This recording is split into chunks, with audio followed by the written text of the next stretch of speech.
আমার রাসূল বলছে ইয়া আইয়ুহান নাস কুলু লা ইলাহা ইল্লাল্লাহু তুফলিহুন, হে মানুষ সকল তোমরা বলো আল্লাহ ছাড়া আর কোনো মাবুদ নাই, যদি এ কথা বলতে পারো তাহলে তোমরা সফল কাম। আবু জাহেল বলছে, চাচা আবু জাহেল তুলসী পূজা বাদ দিয়া ফেলেন। আবু জাহেল, রাসূল বলছে তার প্রত্যেক ব্যক্তির ধারে ধারে যায় ভ্যান চালক, কুলি, দিন মজুর সবাইকে একসাথে নিয়ে কাঁধে কাঁধ মিলে ঈদুল ফিতরে নামাজ পড়ো, গরিব দুঃখীর মধ্যে সাদাকাতুল ফিতর দাও, এটা আমার ধর্ম শিখাইছে। তাহলে আমার তো উৎসবের কোনো কমতি নেই, কেন আমি দুর্গা পূজায় যাব ভাই? সেকুলাররা কেন আপনাকে আমাকে দুর্গা পূজায় পাঠাবে? কেন আপনার ছেলে, কেন আমার মেয়ে, কেন আমার ছেলে, কেন আমার ভাই তাদের পূজায় যাবে ভাই? দুঃখ লাগে, এই জন্য আমি বলতেছি কথাগুলা। আমার রাসূল তো স্পষ্ট করে দিল আমাদের সামনে, আল্লাহ স্পষ্ট করে দিল কাফেরদের ক্ষেত্রে এই ব্যাপারে আমাদের কোনো প্রকারের ছাড় নাই। তারপরেও আমরা কেন আমরা এটাকে ছাড় দিই? কেন আমরা এই ব্যাপারে কঠোর হইতে পারি? প্রিয় ভাইরা আমার, তাইলে ধর্ম যার যার উৎসব সবার নয়। ধর্ম যার উৎসবও কি? বলুন, ধর্ম যার উৎসব কি তার, এটা স্পষ্ট। আজীব লাগে তো ভাই, তাদের প্রসাদ খেয়ে ফেলতেছে, এটা যে হারাম নাপাক, এটাকে নাপাকও মনে করে না, হারামও মনে করে না, খাইয়ে ফেলতেছে। আমি চৌমুহনী বাজারে একটা দোকানে বসে আছি। আমার দাদার দোকান ছিল চৌমুহনী বাজারে, বড় মসজিদের পাশে, 2 তলা। তো আমি ভাড়া উঠাইতাম। তো ওই দোকানটা একজন হিন্দু করত, আমাদের সাথে খুব ভালো সুসম্পর্ক। বসে আছি, একজন পুরোহিত আসলো, বলল যে তাকে প্রসাদ দিল। তো যেহেতু মুরব্বী আমাদের দোকানে ভাড়াটিয়া, বললো যে হুজুরকেও প্রসাদ দেন। হুজুরকেও কি দেন? প্রসাদ দেন। আমি বললাম আপনি দোকান থেকে 1 কেজি আপেল কিনে আমাকে দেন, আমি নিব। দোকান থেকে আপনি 1 কেজি সানা কিনে আমাকে দেন, আমি নিব, কোনো অসুবিধা নাই। দোকান থেকে খুশি হয়ে আপনি আমাকে একটা পাঞ্জাবির কাপড় হাদিয়ে দেন, আমি নিব, কোনো অসুবিধা নাই। কিন্তু এই প্রসাদ আমি খেতে পারবো না। অথবা এই প্রসাদে যে জিনিসগুলো আছে, আঙ্কুর আছিল, আরো কি কি ফল ছিল, এই ফলগুলো আপনি মার্কেট থেকে কিনে আমাকে দেন, আমি নিব, কোনো অসুবিধা নাই। কিন্তু আপনার এই প্রসাদটা আমি খাইতে পারবো না, আল্লাহর রাস্তায় আমাকে মাফ করে দেন। কারণ কি? কারণ এই প্রসাদটাই তো আপনি আপনার দেবের কাছে দিছেন, উৎসর্গ করছেন। উৎসর্গ করার পরে ওইটা আপনারা বারাকার নিয়তে, আমরা যেটাকে বরকত বলি আর কি, বরকতের নিয়তে তবারক হিসাবে সবাইরে অল্প অল্প করে বন্টন করতেছেন। তো আপনার দেব দেবীর কাছে আমার কোনো বরকত নেই।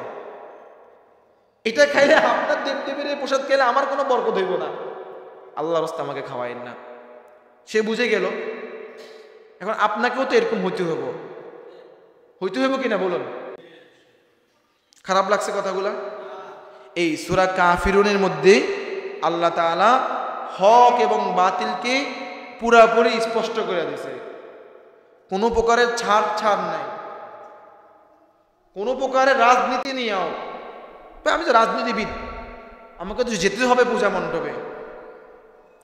আমি রাজনীতিবিদ, আমাকে যেতে হবে পূজা মণ্ডপে, আমার ভোট আছে ওখানে। থাকতে পারে আপনার ভোট, কিন্তু সেখানে গিয়ে আপনি হিন্দুদের পূজা মণ্ডপে গিয়ে তাদের পূজাতে আপনি স্বাগতম জানাবেন, এটা কি হইল? তাদের পূজা মণ্ডপে আপনি স্বাগতম জানাবেন, এটা তো হতে পারে না। আপনি তো খারাপ কাজে, ইসলামে পূজাকে জায়েজ, পূজা কি জায়েজ? অনেকে বলতেছে না, পূজা কি তার মানে জায়েজ? আল্লাহ ছাড়া অন্য কারো ইবাদত করা জায়েজ? আল্লাহ ছাড়া অন্য কাউরে সৃষ্টিকর্তা হিসেবে মানা জায়েজ? আল্লাহ ছাড়া অন্য কাউকে বরকত দেনেওয়ালা মনে করা জায়েজ? তাহলে পূজা মানে, পূজা কার কাছে যাচ্ছে? আল্লাহর কাছে যাচ্ছে। যারা পূজা করে তারা আমার আল্লাহর কাছে যাচ্ছে। যারা পূজা করে তারা কি আল্লাহর সৃষ্টিকর্তা মনে করে? তাহলে আপনি পূজাতে আগত ব্যক্তিদেরকে সুস্বাগতম, তাহলে আপনি তো খারাপ কাজ, শিরকি কাজের মধ্যে আপনি স্বাগতম জানাচ্ছেন মানুষদেরকে। কথা বুঝতে পারেননি মনে হয়। সুস্বাগতম আপনি জানাচ্ছেন কোন কাজের মধ্যে মানুষকে? শিরকি কাজের মধ্যে। আমার রসুল কি শিরকি কাজের মধ্যে স্বাগতম জানার জন্য দুনিয়াতে আসছে? আমার রসুলকে আবু জাহেলকে তো বলতে পারতো না, ভাই চাচা আবু জাহেল আপনাকে সুস্বাগতম, আপনি তুলসী পাতার পূজা করেন, কোনো অসুবিধা নেই। আমার রসুলকে এটা বলার জন্য আসছে?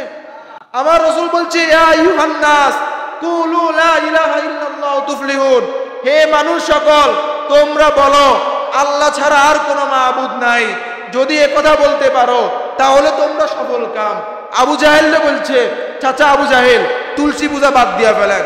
আবু জাহেল রসুল বলছে তার প্রত্যেক ব্যক্তির ধারে ধারে যায় বলছে পূজা বাদ, এখন কার উপাসনা করেন? আল্লাহর উপাসনা করেন, আল্লাহর কাছে সেজদা করেন। রসুল তো এই কথা বলতে পারতো, স্বাগতম বলতে পারতো কিনা? স্বাগতম জানাইছে নাকি দাওয়াত দিছে? আমাদের উচিত যদি পূজা মণ্ডপে যাওয়াই লাগে, পূজা মণ্ডপে যায় বলবো প্রিয় সনাতনী ধর্মীর লোকেরা, আপনারা যে ধর্ম পালন করতেছেন এই ধর্মের কোনো ভিত্তি নেই, আপনারা আল্লাহর ইবাদত করেন, তাইলে আপনার পূজা মণ্ডপে যাওয়া যায় হইতো, তাইলে আপনার পূজা মণ্ডপে যাওয়া কি হইতো? এখন এত বড় সাহস আছে কারণ? এত বড় সাহস আছে? সাহস যেহেতু নাই আপনার যাওয়ার অধিকার নাই। যেই রাজনীতিবিদ, স্পষ্ট কথা, যেই রাজনীতিবিদ কোনো পূজা মণ্ডপে যাইব স্বাগতম জানাইব, পূজা মানে তারা পূজা করবো, তাদের ব্যাপার, তাদের নিরাপত্তা দিব আমরা, কোনো অসুবিধা নেই, তো স্বাগতম জানানো যাবে না ভাইয়া, এটা করা যাবে না। বুঝিয়ে আপনি কোন জায়গায় স্বাগতম জানাচ্ছেন ভাই? আমার কথা বুঝতেছেন? বারবার করে কেন বলতেছি, বুঝতেছেন আমার কথাগুলা? আপনি কোথায় স্বাগতম জানাচ্ছেন বুঝতে পারতেছেন? মানুষের একজন ব্যক্তি গু বিক্রি করে, গু কি বিক্রি করে? পায়খানা বিক্রি করে। পায়খানার মধ্যে স্বর্ণের প্রলোপ লাগাইয়া দিল আর কি, এখন এটা ভাইরাল ট্রেন্ডিং, কোটি কোটি মানুষ এদিকে আসছে। এখন আপনি স্বাগতম জানাবেন মানুষকে, ভাই আইয়েন পায়খানা খাওয়ার জন্য সুস্বাগতম জানাবেন? ঠিক এটা তো এরকমই, আপনি খারাপ দিকে থেকে মানুষের সুস্বাগতম জানাচ্ছেন, ভুল পথে মানুষ আপনি সুস্বাগতম জানাচ্ছে। এই জন্য প্রিয় ভাইরা, রাজনীতিবিদ যারা রাজনীতি করবে ধর্ম নিয়ে, তা করে বয়কট, স্পষ্ট কথা। যদি কোনো হুজুর ধর্ম নিয়ে রাজনীতি করার চেষ্টা করে, তাকে বয়কট। রাজনীতি করতে হইলে স্পষ্টভাবে ইসলাম, জগা খিচুড়ি মার্কা করে রাজনীতি করা যাবে, ক্লিয়ার। আমি কোনো দল করি না, আমি কোনো দলের এজেন্ট নয়, এখানে আজকে চাকরি আছে আলহামদুলিল্লাহ, কালকে না থাকলে কোনো কিছু না, খালাস। আমার ব্যবসা আছে, আমার রিজিকের জন্য আমার কি আছে? ব্যবসা প্রতিষ্ঠান আছে। যদি কেউ ধর্মের মধ্যে জগা খিচুড়ি বানায়, ইসলাম ধর্মরে কি বানায়? জগা খিচুড়ি বানায়। রসুল যেরকম ওয়ালিদ ইবনে মুগীরার প্রস্তাবকে নাকচ করে দিছে, ফিতনা হইব জানার পরও রসুল বলছে ওয়ালিদ ইবনে মুগীরা লাকুম দীনুকুম ওয়ালিয়া দীন, আল্লাহর বিধান, তোমার ধর্ম তোমার থাকুক, আমার ধর্ম আমার থাকুক, 1 বছর তুমি 1 বছর আমি, দরকার নাই, তোমারটা তুমি করো আমারটা আমি করি, খালাস। এখন আমাদের ধর্ম এরকম। হিন্দু ভাইরা, আপনার আমার ভাই, ঠিক আছে বুঝলাম, আপনার নিরাপত্তা দিব আমরা, ঠিক আছে বুঝলাম, তোমার ধর্ম হলে ভাই তুমি থাকো, আমার ধর্ম হলে ভাই আমি থাকি। জগা খিচুড়ি মার্কা কোনো ধর্ম নাই, বলুন জগা খিচুড়ি মার্কা কোনো কি নাই? জগা খিচুড়ি মার্কা ধর্ম পালন করার কেউ চেষ্টা করে, কোন রাজনীতিবিদ যদি জগা খিচুড়ি মার্কা না, সে মুসলমানদের মসজিদে আইব, বড্ডা করে সালাম দিব, আবার হিন্দুদের মন্দিরে যাইব, বড্ডা করে নমস্কার দিব, ভাই তুমি বাদ, তুমি কি বাদ, তোমার নমস্কার লয় তুমি থাকেন। ক্লিয়ার কথা বুঝতে পারছেন? এটা আমাদের সূরা কাফিরুন শিখাইছে। অনেকে বলে যে কোরআন নিয়ে কথা বলতে, সূরা কাফিরুন শিখাইছে এই কথা। খারাপ লাগছে কার কার কাছে? আদুডান। এই কথা খারাপ লাগছে কার কার কাছে? আদুডান। কারোর কাছে খারাপ লাগে না তো? ভালো লাগছে তো সবার কাছে? নাকি এখান থেকে গেলে প্রতি সমালোচনা শুরু করবেন? প্রতি সপ্তাহে শুরু করছে আজকে, আর সারার নাম বন্ধ নেই। প্রিয় ভাইরা আমার, সাবধান।